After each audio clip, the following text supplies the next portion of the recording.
தமிழகத்தில் கடந்த சில தினங்களாக தொடர்ந்த கனமழை காரணமாக பல்வேறு பகுதிகளில் நீர்நிலைகள் நிரம்பியுள்ளன.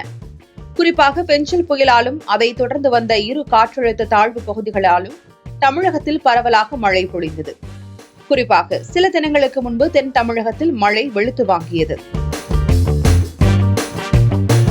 அதன்படி விருதுநகரில் பொழிந்த கனமழை காரணமாக ஸ்ரீவில்லிபுத்தூர் அருகே உள்ள அத்திக்குளம், சோழன்குளம் கண்மாய் முழுமையாக நிரம்பியது. கண்மாய் நிறைந்து தண்ணீர் கலைகளை தாண்டி மறுகால் பாய்ந்து வரும் நிலையில் அதன் வழியாக மீன்கள் துள்ளி குதித்து வெளியேறுகின்றன.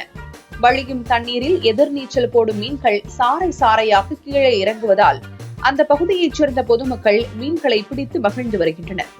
தூண்டில் போட்டோ வலையை விரித்தோ காத்திருந்தால் கிடைக்கும் மீன்கள் தானாக துள்ளி குதித்து வெளியேறுவதால் எளிதாக பிடித்துச் செல்கின்றனர் அந்த பகுதி மக்கள். என்னென்ன தண்ணியோட தனியா இவ்வளவு மீன் வழியுதே என்று முகம் முழுவதும் மகிழ்ச்சியோடு மீன் பிடிக்கின்றனர் கிராமத்தினர். இந்த மாதிரி ஏரி கண்மாயில உங்கள எத்தனை பேர் மீன் பிடிச்சிருக்கீங்க? அந்த அனுபவங்களை கமெண்ட் செக்ஷன்ல ஷேர் பண்ணலாமே.